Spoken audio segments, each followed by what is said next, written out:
This morning we are continuing our series to the married and unmarried. So this is week 3.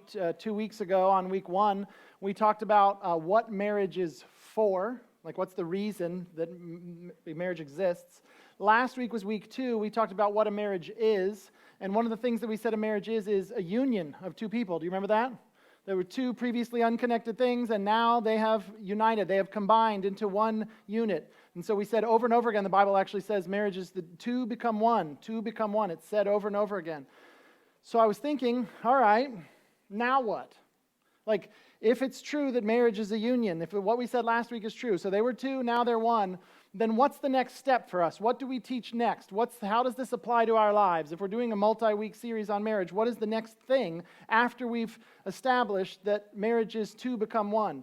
And at some point I realized the next step, like the next thing I need to say really is going to vary depending on whether you are married or unmarried. Right? If it's two become one, then what? I have something to say if you're unmarried, I have something to say if you're married, and I can't address both of them well simultaneously. So, today's sermon is going to be mostly to unmarried people, all right? And then next week's sermon is going to be mostly to married people, because we can only do one at a time. And I think it'll be good that both groups be here both weeks, okay? So I hope nobody walks out. Because, first of all, I think it's good for you to be able to help and encourage other people who are in a different stage of life than you.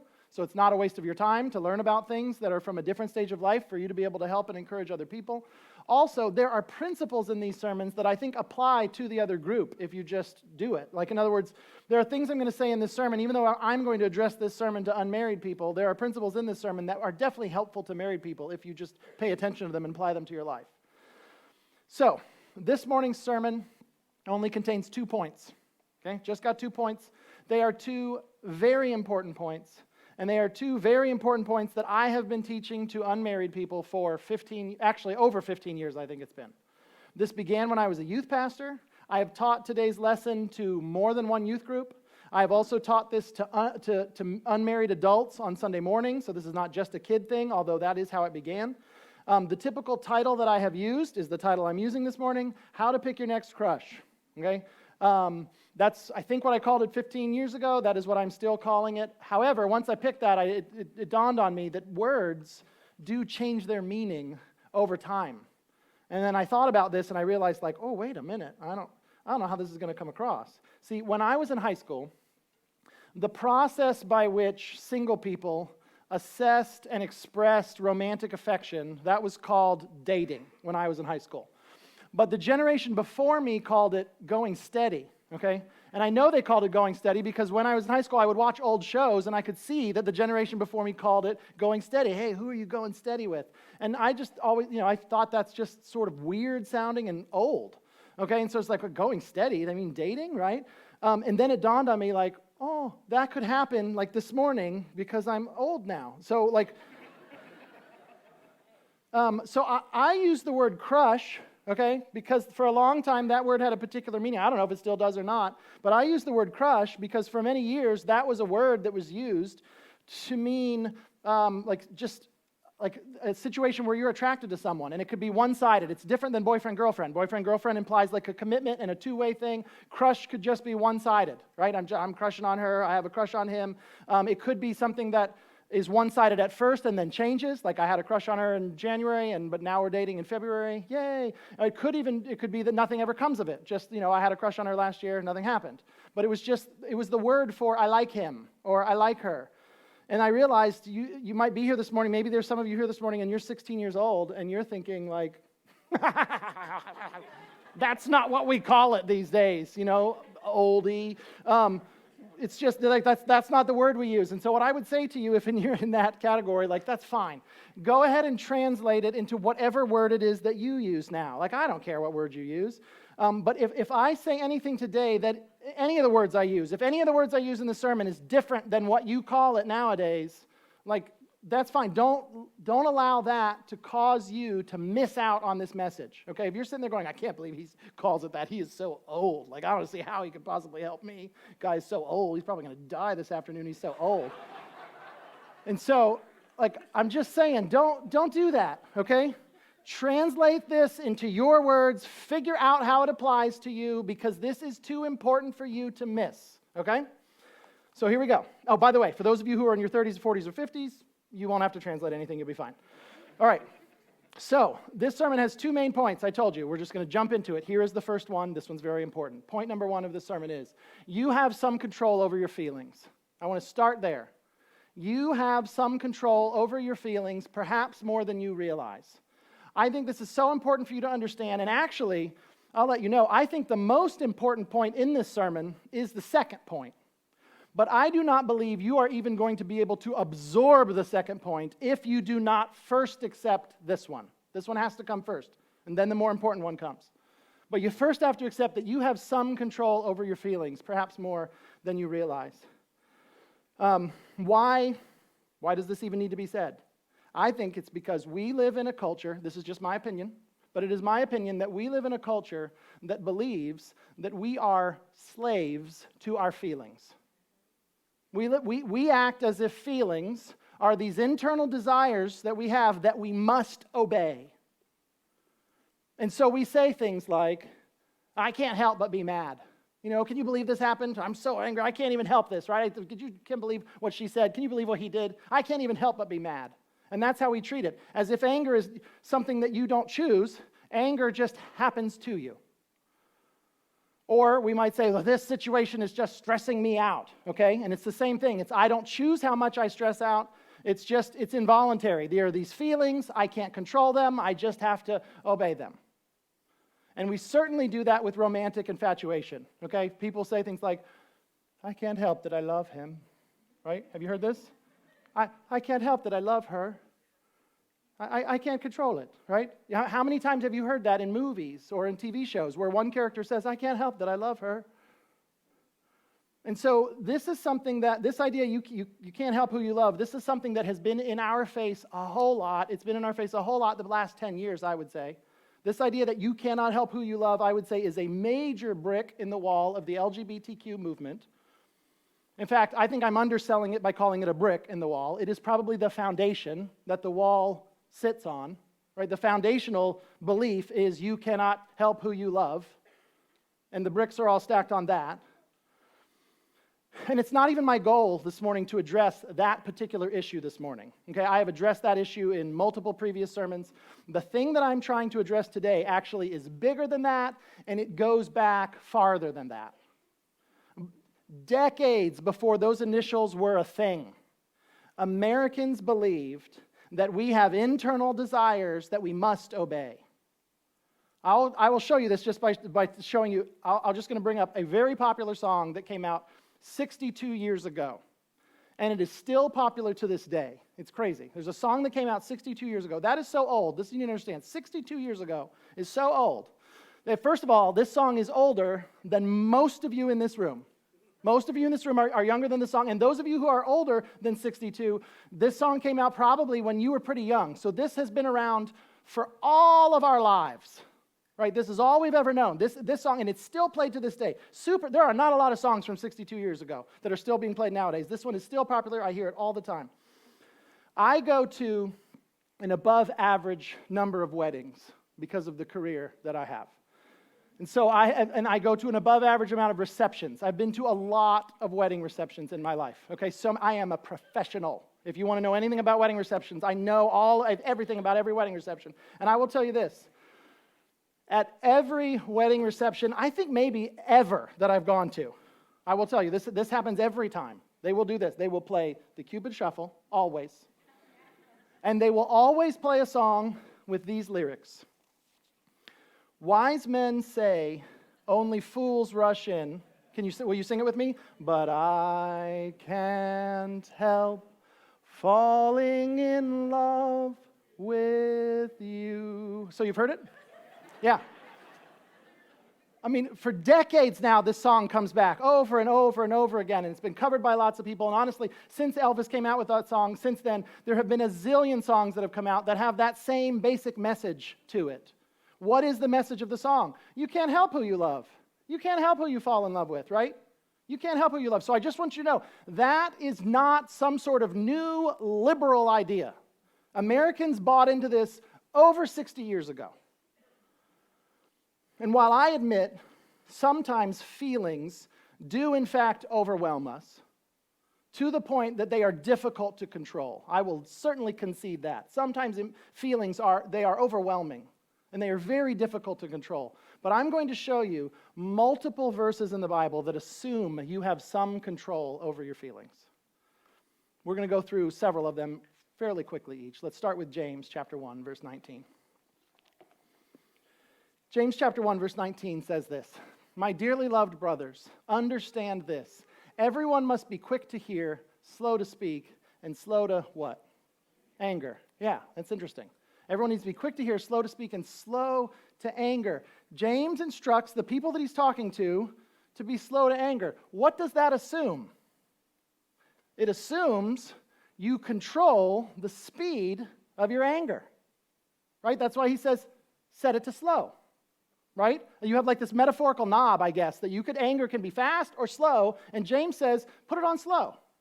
Why? Because he's assuming you have some control over your anger. Let me show you another one. This is Ephesians 4, verse 26. Paul says, "Be angry and do not sin. Don't let the sun go down on your anger." So obviously there's a way that you could be angry and not sin. That's interesting. But look at the second half of the verse. Don't let the sun go down on your anger. What does that mean? I can tell you this is not a verse about controlling the sun, okay? It's not saying, like, if you're really angry, stop the sun from setting. That's not what it's saying. It's saying when nighttime shows up, like, get over it, right? Don't take yesterday's anger into today or today's into tomorrow. The verse assumes you have some control over how long it lasts, how much you stew about it. Let's pick a different feeling. Look at Philippians chapter 4, verse 6. This one says, "Don't worry about anything, but in everything through prayer and petition with thanksgiving, let your requests be made known to God." The Apostle Paul is talking to the Philippians. He says, don't worry about anything. When you want to worry, what you should do instead is have an attitude of thanksgiving and pray to God about it. But what is he telling them to do? He tells them not to worry. Why does he say that? Is that even possible? Isn't worry this thing that just stirs up in us and we don't have any control over it? Is he asking people to do something that's impossible? Or when he said, don't worry, instead pray, was he assuming that you do have some measure of control over your worries? Philippians chapter 4, verse 4. This is just a couple verses later. This is a different emotion. I want you to see this one. Philippians 4:4 says, "Rejoice in the Lord always." I will say it again, rejoice. Now, kids that are in like Bible memory competitions, they love verses like this because they're real short and repetitive. It's real easy to memorize. Okay, rejoice in the Lord always. I'll say it again, rejoice. It's an interesting verse. The word rejoice is actually an interesting word. We don't use it very much anymore. Rejoice kind of sounds like going steady, doesn't it? Like rejoice. Well, who says that? But if you think about it, what that word is it's a command to feel a particular way, isn't it? The word rejoice means be joyful. Be happy about Jesus. That's what this is saying. Like, rejoice in the Lord always. Be joyful about Jesus. Apparently, you can choose what you celebrate. Let's look at the word love. I'm going to show you a few verses that use the word love. This particular one is a translation from the Greek word agape, which is not your like romantic infatuation sort of love, but it is a love that husbands are told to have for their wives. So I'm going to go to the verse. Ephesians chapter 5, verse 25 says this. "Husbands, love your wives just as Christ loved the church and gave himself for her." Why in the world does he command husbands to love their wives? Like, has he never been to a reception? Does he not know? Like, you can't help falling in love with her? Does he not know that? Why in the world would you tell him to do it? Isn't it just automatic? Right? They don't choose to love, do they? And yet, this is worded in such a way that you can tell Paul thought that husbands could either choose to love their wives or choose not to. Look at what Jesus said in Matthew chapter 5, verses 43 and 44. Jesus said, "You have heard that it was said, 'Love your neighbor and hate your enemy.' But I tell you to," what is the next three words? "Love your enemies and pray for those who persecute you." Wow, has anybody ever like involuntarily fallen in love with their enemy? No, if you love your enemy, it's because you chose to. And you can tell that this has something to do with our feelings, right? Because he says, you've heard, love your neighbor and hate your enemy. But I tell you to love your enemy. So the kind of love you're supposed to have for your enemies is the kind where you don't hate your enemy. So if you want to say, well, maybe love just means be nice to them. You can hate them on the inside, but be nice on the outside. No, you're supposed to love them in such a way that you do not hate them. So there is a kind of love that is a decision that you make. And it seems to me we see multiple places in the Bible where it implies you have some measure of control over your feelings. So you need to know that. You have some measure of control over your feelings. I'm not saying it's 100%. I don't know that's true. I don't know if you have 100% control of every feeling, every time, everywhere. I'm just saying it is certainly not 0%. You're not a slave to your feelings where you must obey them all the time. It's not 0% control that you have. Now, I want to end this point with a story that I always tell. And I think it'll be good because none of these verses are about boyfriend-girlfriend infatuation. It's actually very hard to find Bible verses about boyfriend-girlfriend infatuation. But this story that I'm going to tell you is. So I hope that it will fit. In fact, I made this story up, 15, 17 years ago. And I've told it many, many times. I really like it a lot because once I'm done, the people that are hearing the story always agree with me. And they always, basically I tell the story and then they go, well, yeah, of course you choose who you like. And I'd never thought about it like that. But yeah, obviously that's true. So let me try it out on you. I want you to imagine that you are a college-aged guy, okay? You're a college-aged guy. You just signed up for classes a couple of weeks ago, and you are there sitting in your English literature class, okay? You're in English lit, and it's a well-attended class. All the people are in all the desks. The only empty desk in the classroom is the one that's to the right of you. No one's sitting in that one yet. And there you are sitting at your desk, and the teacher's about to do the lesson on English literature. And then in walks a young woman who is strikingly beautiful, okay? Strikingly beautiful. And she comes in and takes the only seat that's available, which is right next to you. And you're like, oh, this worked out well. And she sits down, and you maybe have a real quick conversation with her. She tells you her name's Holly. She smiles at you. You're like, whoa, she's smiling at me? This is wonderful, okay? And so you find out her name's Holly, and maybe you loan her a pencil, or she borrows one from you, or whatever. It was a short little conversation, but it was enough of a conversation that you got some feelings now, okay? Are you following me? You have some feelings. And maybe the class is over and you're done and you go talk to some of your friends and you're like, hey, did you see that new girl that's in our literature class?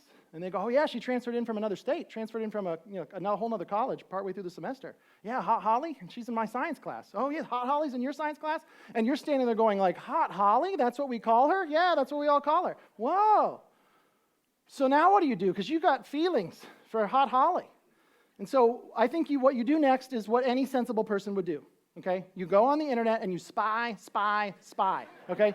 You got to go on her TikTok and her Instagram and whatever else you can and find out everything you can about her before the next class. And imagine you do that. Imagine you go on there, you Google her name, you're trying to figure out stuff, you find out her Instagram, you see, you got these pictures of her from 2 Thanksgivings ago with her mom, and you're like, oh, okay, she used to live in Kansas City, and blah, blah, blah, you're figuring all this stuff out. And imagine you find out some things that are very concerning. Imagine as you're Googling around, you find out that there's actually some major problems back in Kansas City with her. Imagine that you find out, this is big. This is not just on Instagram and TikTok. This is stuff that was in the local newspapers there. And as you're reading these newspaper articles, you're finding out that Holly, when she lived back wherever she lived before, all of her boyfriends that she had all mysteriously died, okay? Every single one of them died unexpectedly at a young age. And imagine they all died by axe, okay? Every single one of them was axed to death. And so the whole town thought it was crazy. And see, she was never convicted. It was all circumstantial evidence. But everybody in the town thought it was weird that Holly never had to break up with her boyfriends, okay? They just always died by axe.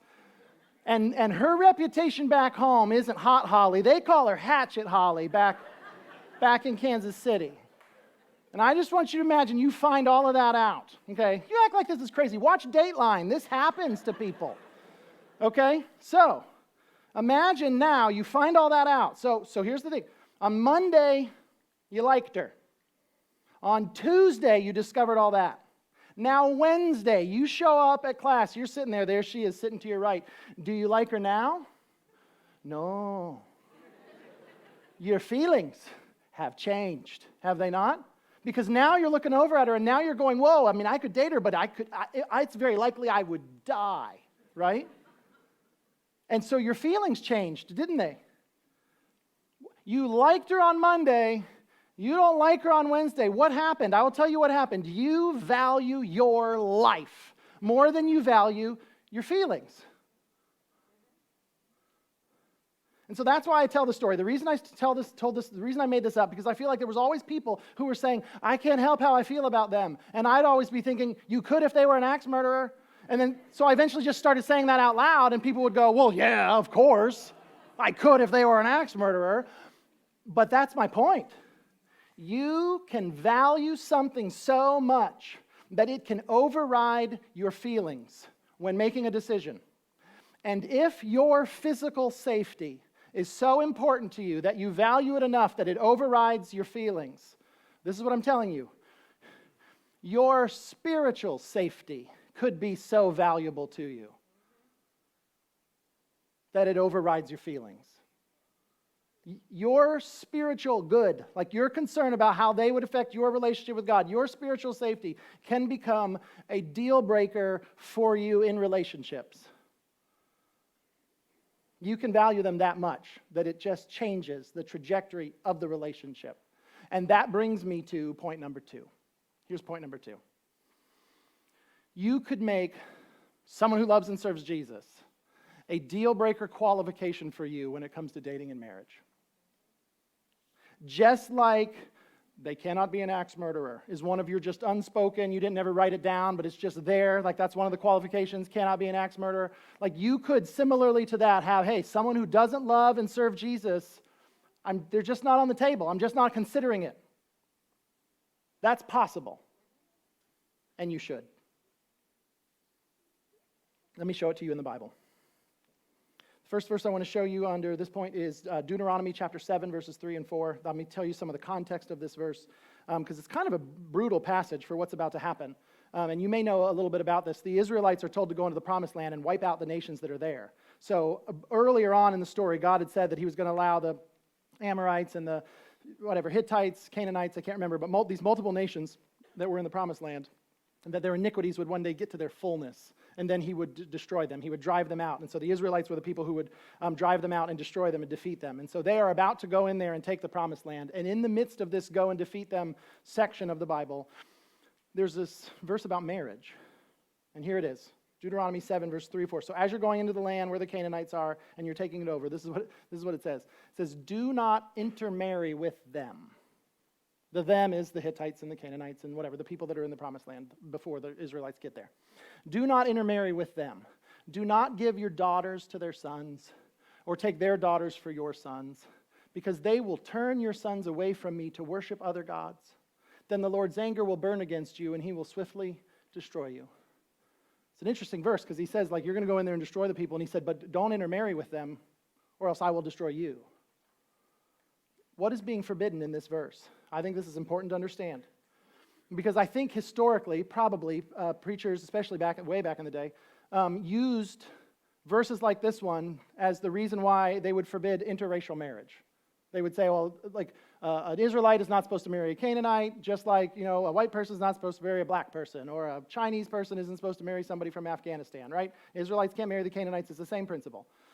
No, it's not. I do not believe that's true. I do not believe that's what this verse teaches. I don't see that anywhere in the Bible. I don't see anywhere in the Bible where interracial or interethnic marriage is forbidden. This verse says that the Israelites are not supposed to intermarry with the Canaanites, but it says why. Notice, it says do not intermarry with them. It doesn't say because their skin is a different color than you. Wouldn't that be weird? It doesn't say because their nose is a different shape or their eyes are different or their lips are different than you. No, it says because they will turn your sons away from me to worship other gods. This verse isn't forbidding interracial marriage or interethnic marriage. This verse is forbidding interfaith marriage. Okay, well, that's the Old Testament. It's old. Let's go to the New Testament, okay? It's newer. All right, first, so let me show you what the New Testament says about this. 1 Corinthians chapter 7, verse 39. This is a really interesting verse. Paul's giving them instructions, and he says, a wife is bound as long as her husband is living. But if her husband dies, she is free to be married to anyone she wants, only in the Lord. Now, there's a lot to this verse. It's very interesting. First of all, we've got the first part. A wife is bound as long as her husband is living. Okay, the wife is bound to who? Anybody know? To the husband. Yeah, that's the assumption here. The wife is bound to the husband as long as her husband is living. So this is one of those like don't get a divorce verses. Remember last week we looked at some don't get a divorce verses? This is another one, okay? My wife is bound as long as her husband is living. She's stuck with him until he dies, all right? Now, but if her husband dies, she is free to be married. This is interesting. So she's sitting there going, okay, I'm stuck with him. And then one day he dies, and she's like, now what? Okay? And so this is what Paul's addressing. Does she have to try to somehow be faithful to him all of the rest of her life now that he's dead? And the verse says, no. If her husband dies, she is free to be married, and look at this, to anyone she wants. How fantastic is that, right? Who can she marry? Anybody she wants, okay? And then one stipulation, do you see it? Only in the Lord. She can marry anyone she wants, but only in the Lord. I mean, every single resource I looked at to try to interpret this, it's all this, we all come to the same conclusions. She can marry anyone, but only in the Lord. Like, in other words, I think Paul is saying here, she can marry any Christian she wants. Like, the assumption here is that he's writing to a Christian widow, right? She can marry anyone she wants who's in the Lord, any Christian that she wants. But it's interesting that there is a stipulation, only in the Lord, which means this belief that this widow is one of these people who goes, well, I can't control my feelings. I could never control who I marry next. Like the verse assumes that she is supposed to take her feelings and submit them to something higher. What is the thing that's even higher than her feelings? The standard of only in the Lord. All right, let me show you one more. Final verse of the day. 2 Corinthians chapter 6, verses 14 through 15. Now, these two verses right here are both about marriage. Like they're specifically about marriage. They have the word like marry in them. This one is not specifically about marriage, but the principle that's in this verse would certainly apply to marriage. This last verse is about partnerships. But I can't imagine there's any partnership more intense than marriage so that this one wouldn't apply to it. Like this certainly would apply to marriage. But this is the verse. It says, do not be mismatched with unbelievers. For what partnership is there between righteousness and lawlessness? Or what fellowship does light have with darkness? What agreement does Christ have with Belial? Or what does a believer have in common with an unbeliever? So, first of all, let's go ahead and answer that last rhetorical question. What does a believer have in common with an unbeliever? I mean, I guess if we were being literal, the answer would be, well, there's all sorts of things. There's all sorts of things a believer could have in common with an unbeliever. But they would not have in common the one most important thing. And so he says, do not be mismatched with unbelievers. That's the verse. That's the concept. Now, I want to go ahead and do an object lesson for you. And the object lesson really is not one that I made up. It's really from the verse. It's just not obvious in the English translation. This word right here, the fourth word in the verse, do not be mismatched. That word, if it were translated more literally, would be translated, do not be unequally yoked. In fact, there are multiple translations of the Bible that's how they translate it. Do not be unequally yoked. I guess it's sometimes difficult to decide what words to use because it looks like Paul, from what I can tell, Paul used one word, but it's the word that we would mean, it's a word that means an unequal yoke. Okay, so HCSB chose to translate it one word into one word, mismatched. But if you translate it into two words, you could be a little bit more literal. Do not be unequally yoked. Do not have an unequal yoke with an unbeliever. Okay, well, what is that? And I think that would have put a particular image in the minds of the people who were hearing this, more than the English word mismatched does. Because that's an agricultural term. When you say unequally yoked, they understood this. Because we don't understand anything about farming. We just go to Publix, we buy stuff. But they understood much more about farming. So what is a yoke? Do you guys know what a yoke is? Okay, I got one for you, just in case you don't know what a yoke is. This is what they look like. All right. Well, let go. This is what a yoke looks like. We are unfamiliar with these for the most part. I mean, maybe like you've gone to Cracker Barrel and seen one or something like that, but we don't use these regularly because, first of all, there's probably almost no one in this room that's a farmer, so you don't do farming. And then if there are some farmers in this room, it really wouldn't matter. You still don't use this, right, because the tech has changed so much. Now you use tractors and whatever else there are. But back in the day, what you would do if you wanted to break up the ground is you'd have one of these. This yoke causes a partnership between two animals. You would put the head of one ox here.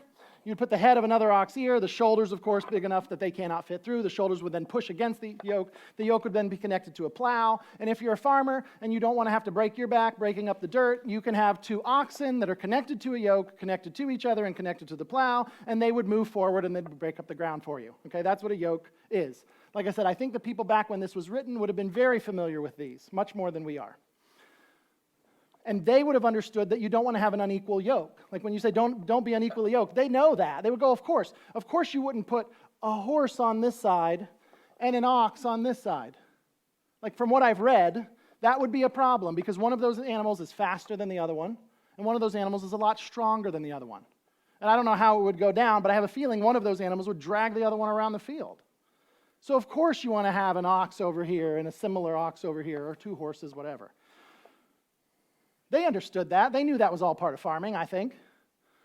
And then he comes along with this illustration. He says, do not be unequally yoked with unbelievers. I think that what he was communicating to them is, hey, do not put a believer in Jesus Christ on this side and an unbeliever of Jesus Christ on this side, and then link them up.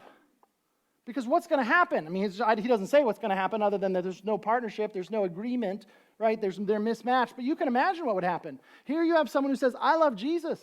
I'm going to follow Jesus. So there it is. There's God's will for my life. I am going to go after God's will for my life. And then this person goes, I don't even believe in that God. I want to go this way. And this person goes, no, but this is the most important thing in my whole life. I must do God's will. And this person says, that's not even what I believe in. No, I don't want to do that. And now you have a marriage like this. And that mental image, I think, and I didn't make it up, that mental image, I think, is just baked into this verse with the word that Paul used there, unequally yoked. Now, I do need to do just a little tangent here for people who are married. This sermon is not for married people, but in a room this size, there are probably going to be some people who are unequally yoked, and you're already married, and you're in the room right now going, oh, what am I supposed to do about this? And this may be sad or exciting news to you, depending on your marriage. But when I say, do not be mismatched with unbelievers, I want to make sure you hear me correctly. Those of you who are already married, I am not advising you to leave them. When you go, oh, don't be mismatched with unbelievers, so I should ditch her, I should ditch him. No, I do not believe that's what the Bible teaches. 1 Corinthians 7, I'll just give you the short answer right now. 1 Corinthians 7 specifically addresses this issue and says not to do that. But you may find yourself in that situation for all kinds of reasons. It may not even be your fault. You could be in a situation where you are married to an unbeliever. One situation could be maybe you were never taught this, you didn't know better. It could be that you were taught this and you just rebelled against it and went, I can't help who I fall in love with, and you just did it anyway. And it could be totally your fault. It could be that you were both unbelievers when you got married and then one of you became a Christian and now you're unequally yoked. And that's no problem with you. You can't be like, oh, now I'm unequally yoked. Yeah, but you did a good thing. You became a follower of Jesus. But now you're in a situation where you're unequally yoked. Now what do you do? Or it could be the other way around. It could be that both people say that they do believe in Jesus when they get married. And then 5 years down the road, one of them says, I'm checking out of this. I don't believe in this anymore. Now what do? You're unequally yoked, but you couldn't have known the future. So what I'm saying is it may not even be your fault that you're in the situation, but I'm telling you, 1 Corinthians chapter 7, and you can feel free to read that chapter this afternoon, like it's in all the Bibles. Just read 1 Corinthians chapter 7. And it says, when you're in that situation, don't leave them. Now, if they leave you, they think you're a religious fanatic and they leave you, that's fine. Let them leave. But you don't leave them. In fact, you pray for them and you care about them because maybe one day they will be saved because you live in that house. So that's what 1 Corinthians 7 says, so I want to address that. But like I said at the beginning of the sermon, this sermon is for unmarried people. And so any married people that are here, I do not want you to hear me like as if I'm counseling you to get a divorce. I am not. I am saying this morning to unmarried people, don't get into this situation on purpose. Don't choose a spiritual mismatch if you don't have to. And if you say, but Mario, I can't help how I feel about them, please see point 1 of this sermon.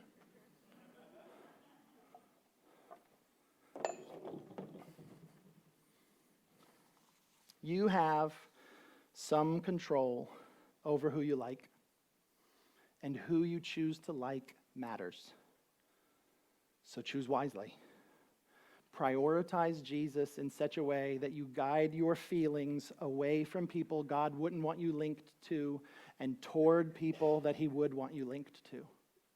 And for some of you, that may even be the starting point for you. Some of you might not be prioritizing Jesus in your dating life because you're not prioritizing Jesus in general. And so your prayers may very well need to start there. Does that make sense? All right, let's pray. God, I thank you for this opportunity. I thank you for your word. I thank you for so many things that have been said explicitly and implicitly.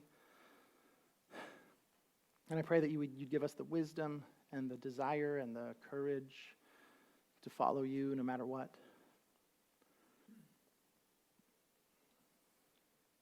I was reading this morning, I think it's the first chapter of 1 Corinthians that says, no, it is. It says, Paul says he didn't come with wise and persuasive words, but with a demonstration of the Spirit's power. And I pray that that would be what happens today. I pray that today would not merely be some wise and persuasive words, but that there would be a demonstration of the Spirit's power. I ask you to be in us and among us and reshaping our hearts so that we would follow after you and that we would value you so much that it would override feelings. We thank you for your grace. We thank you that we can mess up and still be loved by you and accepted by you, and that you've made a way for us to be forgiven. Oh, we thank you for that. Thank you for the mercy you show us. And yet don't let us use our grace or mercy that you show us as a way to be like, well, I'll just keep doing whatever I want. No, that we would be so thankful that you've given us grace so that we don't have to do the things we've always done. And so we thank you for that forgiving grace and that changing us grace.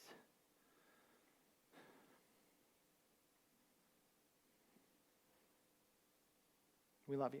In Jesus' name I pray. Amen. Let's end with these good words from God's word. For you are saved by grace through faith. This is not from yourselves, it is God's gift, not from works, so that no one can boast.